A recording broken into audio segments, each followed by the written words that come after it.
தூய்மையான ராம்ராஜ் பட்டு வேட்டி கட்டும்போது நல்ல எண்ணங்களை பிரதிபலிக்கும், வாழ்த்துக்களை வசீகரிக்கும். பியூரிட்டி அண்ட் பாசிட்டிவிட்டி, அதுதான் ராம்ராஜ் பட்டு வேட்டி.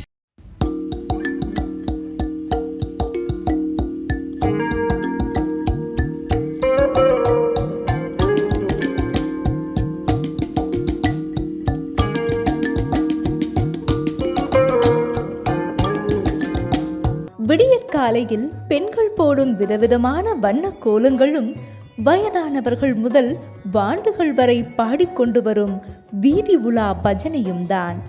அது மட்டுமா, பஜனையின் முடிவில் வழங்கப்படும் குளிருக்கிதமான சூடான வெண்பொங்கலும் தான்.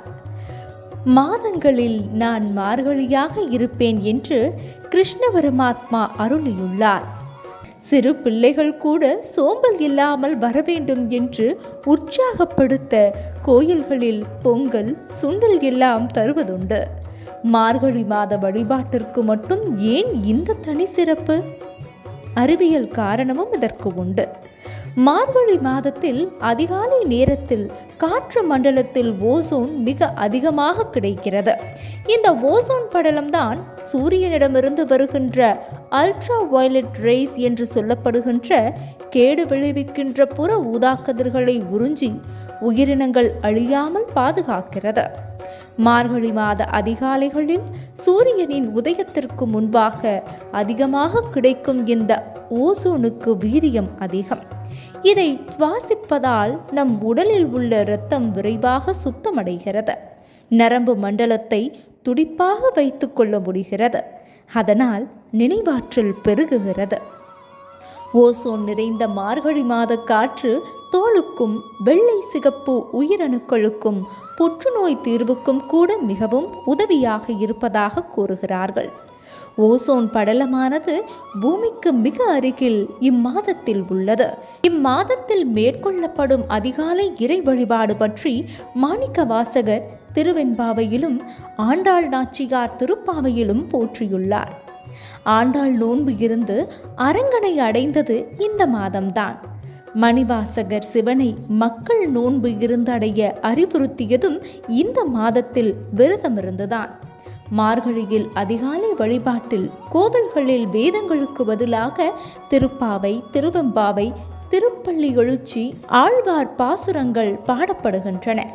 இம்மாதத்தில் மிருகசீரிட நட்சத்திரத்தில் மார்க்கண்டேயர் பிறந்து சிரஞ்சீவியானார். எனவே மரணத்தை வெல்லும் மாதம் மார்கழி என்று மார்க்கண்டேய புராணம் குறிப்பிடுகிறது. மிருத்யுஞ்ச ஹோமம் செய்ய இம்மாதம் சிறந்ததாக கருதப்படுகிறது.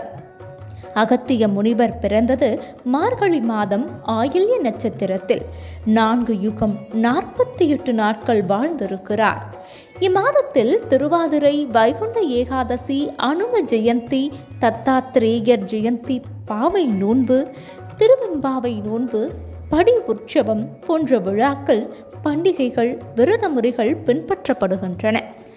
அடுத்ததாக, இந்த மாதத்தில் திருமணம் நடத்தக்கூடாது என்று ஏன் சொல்கிறார்கள் தெரியுமா?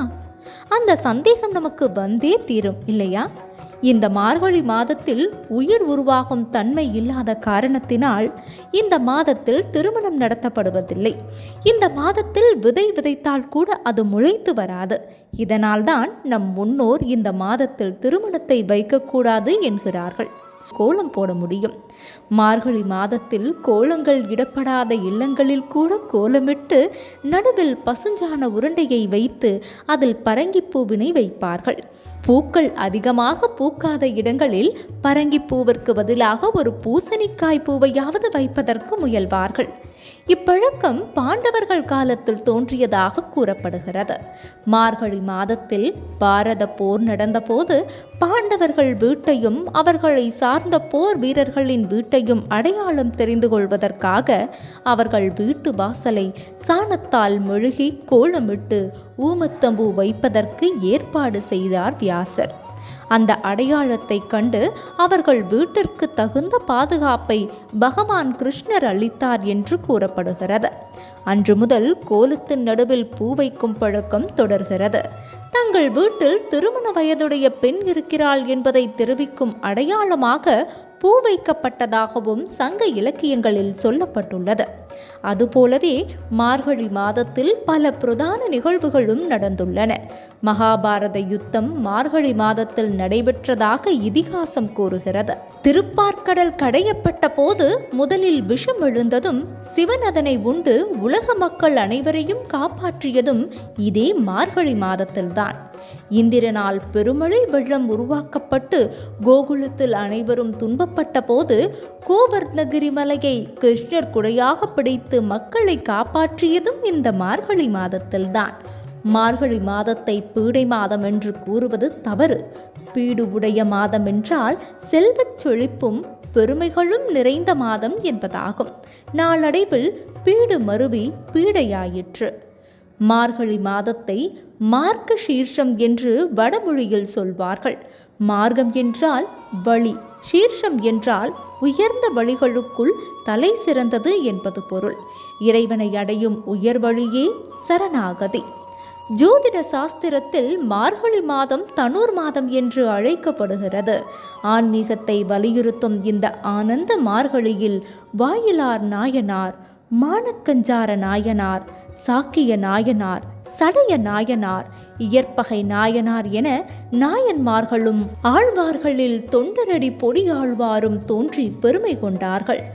ரமண மகரிஷி, பாம்பன் சுவாமிகள், அன்னை சாரதா தேவியார் போன்ற ஞானியர்கள் தோன்றிய மாதமும் இதுவே. திருப்பாவை, திருவெம்பாவை மார்கழி மாதம் முழுவதும் தினமும் காலை 5 மணி பாவை நோன்பு, வைகுண்ட ஏகாதசி வழிபட தவறாதீர்கள். மார்கழி மாதம் முக்கிய விரதங்கள் என்னவென்று காண்போமா? மார்கழி மாதத்தில் வழிபாடு என்பது வழிபடியாக தொடர்ந்து கடைபிடிக்கப்படுகிறது.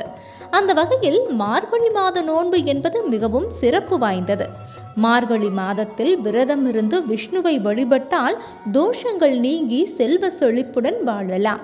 மேலும் திருமணத்தடை நீங்கும், குழந்தை பாக்கியம் கிடைக்கும், தொழிலில் நஷ்டம் நீங்கி லாபம் பெருகும். மார்கழி மாதத்தின் ஒவ்வொரு நாளும் நித்திய விரத நாளாக கொண்டாடப்படுகிறது. ஸ்ரீமன் நாராயணனின் கேசவா, நாராயணா, கோவிந்தா, மாதவா, மதுசூதனா, விஷ்ணு, திரிவிக்ரமா, வாமனா, ஸ்ரீதரா, ரிஷிகேஷா, பத்மநாபா, தாமோதரா என்ற 12 நாமங்களும் 12 மாதங்களாக கருதப்படுகின்றன. இதில் முதல் நாமமாக விளங்கும் ஸ்ரீமன் நாராயணனின் கேசவா என்பது மாதங்களுக்கு மணிமகுடமான மார்கழியாக விளங்குகிறது. பாவை நோன்பு என்பது என்ன? அதையும் தெரிந்து கொள்ளலாம். மார்கழி மாதத்தில் பெண்கள் இருக்கும் விரதங்களில் முக்கியமானது மார்கழி நோன்பு. இது பாவை நோன்பு என்று அழைக்கப்பெறுகின்றது.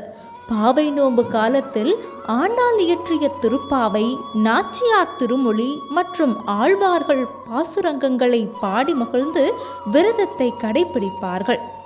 இதில் திருவெம்பாவை நோன்பு என்பது மார்கழி மாதம் திருவாதிரை நட்சத்திரத்திற்கு 9 நாட்களுக்கு முன்பு தொடங்கி கடைபிடிக்கப்படும். இந்த நோன்பு பாவை நோன்பு, கார்த்தியாயனி விரதம் என்று அழைக்கப்படும். சிவவிரதமாகவும் வைணவ விரதமாகவும் போற்றப்படுகிறது. மார்கழி மாதத்தில் வைகுண்ட ஏகாதசி விரதத்தை கடைபிடித்தால் மகாவிஷ்ணு மகிழ்வுடன் சொர்க்கத்தில் இடம் தருவார் என்பது ஐதீகம். இவ்விரதம் இருப்பதால் சகல பாக்கியங்களும் கிடைக்கும்.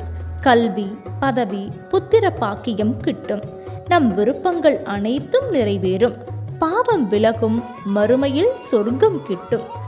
ஆண்கள், பெண்கள் என இருபாலரும் இந்த விரதத்தை கடைபிடிக்கலாம். வைகுண்ட ஏகாதசி விரதத்தை அனுஷ்டித்தால் 3 கோடி ஏகாதசி விரதங்களை கடைபிடித்த பலன் கிடைக்கும். ஆனால் 3 கோடி ஏகாதசி என்றும், மோட்ச ஏகாதசி என்றும், பீம ஏகாதசி என்றும் இதற்கு பெயருண்டு. பார்க்கடல் நஞ்சினை ஈசன் விழுங்கியதால் நஞ்சுண்ட ஏகாதசி என்றும் கூறுவார்கள். திருவாதிரை நோன்பு. இது திருவாதிரை நட்சத்திரத்தோடு கூடிய பௌர்ணமி நன்னாளில் இருக்கும் ஒரு நோன்பு. இந்த விரதம் சிவனுக்கு மிகவும் உகந்தது. மார்கழி மாத திருவாதிரையை இறுதி நாளாக கொண்டு 10 திங்கள் திருவெம்பாவை நோன்பு கடைபிடிக்கப்படுகின்றது. இவ்விரதத்தை கடைபிடிப்போர் திருவாதிரை தினத்தில் உபவாசம் இருந்து மறுநாள் பாராயணம் செய்வர். இந்நாளில் பெண்கள் மாங்கல்ய பலனுக்காக நோன்பிருப்பார்கள்.